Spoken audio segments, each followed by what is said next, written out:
Week 22, day 3. Now, this story really doesn't have a title, but I'm going to give you one. It's called Intelligent Ignorance.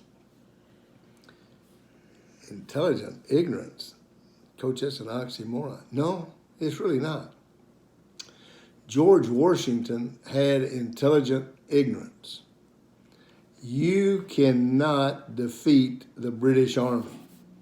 The British Army is the most powerful army in the world. George Washington, it's exactly as if I were to take a 7th grade football team and challenge the Kansas City Chiefs in a game. You say, Coach, you're crazy. 7th grade football team could never beat the Kansas City Chiefs. George Washington beat the Kansas City Chiefs because he was intelligently ignorant. The bumblebee, listen real carefully now, the bumblebee cannot fly. It has been proven aerodynamically that there is no way that a bumblebee cannot fly.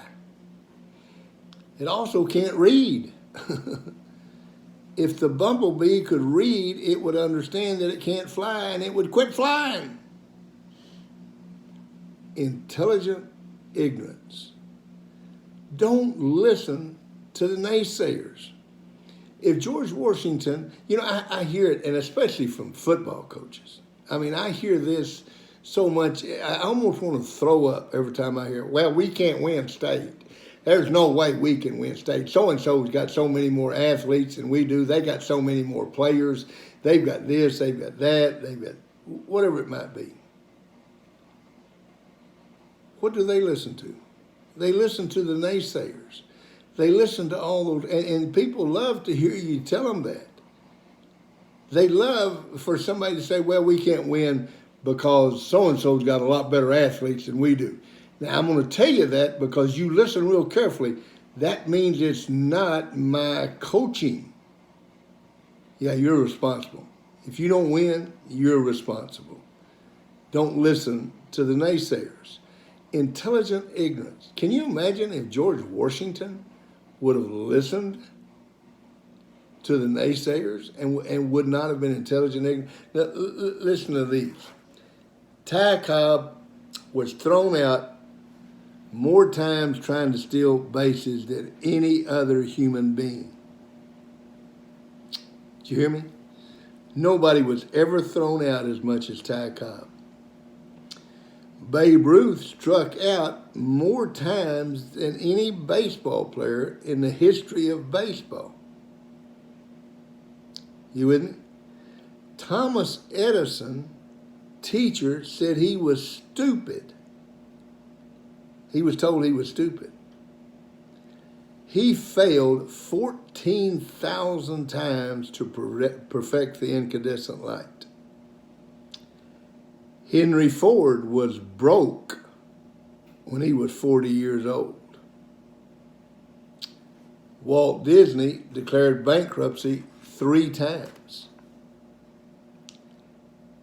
Albert Einstein failed math. Walt Disney was turned down 300 times before he got financing for his dream of creating the happiest place on earth.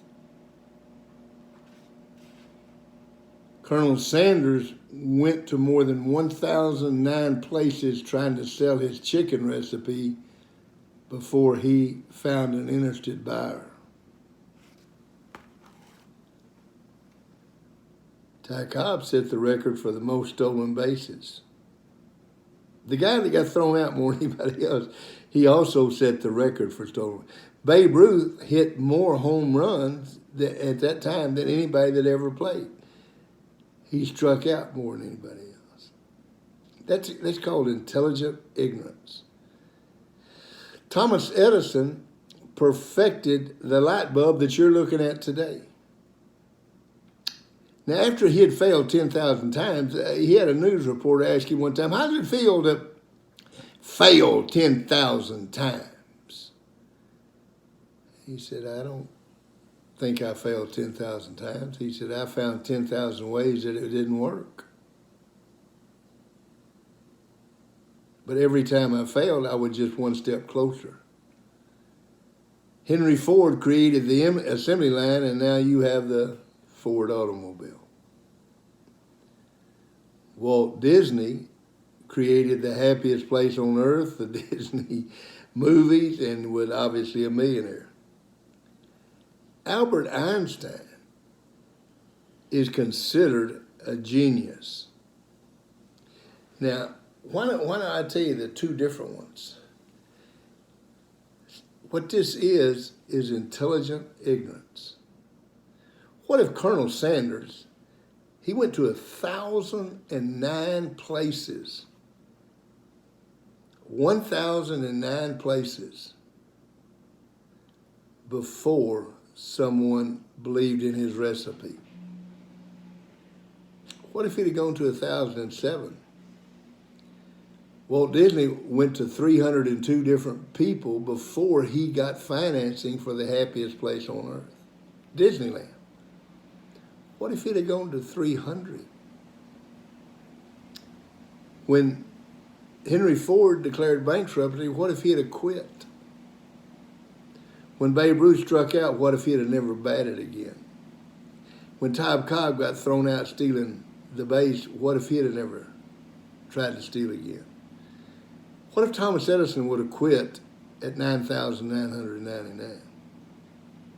Intelligent ignorance. What do you listen to? Do you listen to the naysayers, or do you listen to those people that say you got to keep on keeping on? You don't stop. You just keep going. That's what you do. I think it's the most important thing. Don't ever quit. Just keep going. How do you gain respect for yourself? Never quit. Never quit. That's how these people gained notoriety and became one of those 300 people. It says in your questions, which one of the statements did you hear? Did you hear the one about stolen bases? When you listen, why is it imperative to be discerning? In other words, when somebody's telling you something, do you need to check it out and make sure it's right? If George Washington would have listened to the first person that said they're the most powerful army in the world, you don't have a chance, we'd be a British colony. Discerning means when you're listening, make sure you know what you're hearing. Use your listening to the advancement of yourself. See you tomorrow.